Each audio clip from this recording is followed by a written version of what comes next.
At the entrance of a cave in Manresa, there's a plaque on the left side that says, "Here St. Ignatius of Loyola wrote the spiritual exercises, instructed and protected by the Blessed Virgin Mary." These special graces given to St. Ignatius from Mary are not only seen at this particular time, but throughout his whole life, from his conversion to his death. And St. Ignatius, who possessed a very magnanimous and noble character, always responded to these graces with an heroic manner and with the tender love of a son. A biographer of St. Ignatius says that in all the things that St. Ignatius began to accomplish, from very small tasks to very important, he would always do so meditating upon his Blessed Mother, always seeking her protection.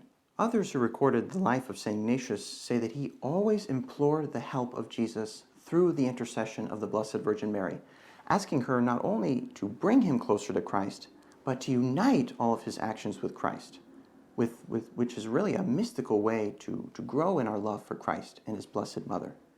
And this was not just a devotion particular to St. Ignatius, but love for the Blessed Virgin Mary was a fundamental part of the spirituality of all the saints.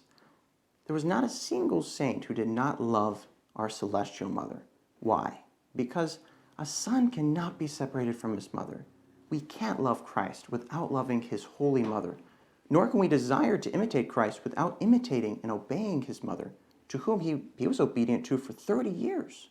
Keeping this in mind, we begin to see the path which Christ has established in order to save souls.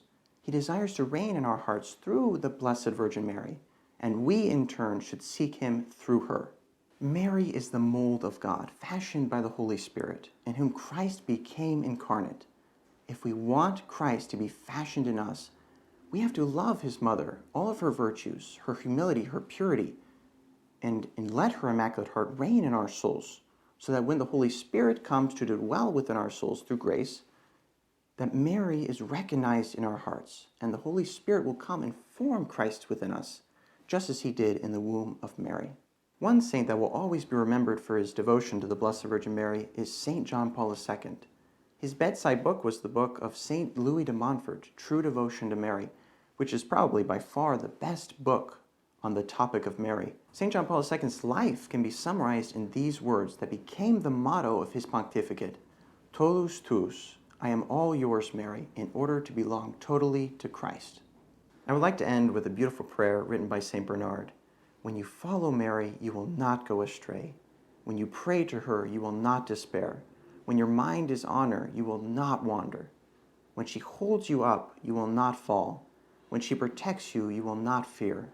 When she guides you, you will not feel any fatigue. When she's on your side, you will arrive safely home.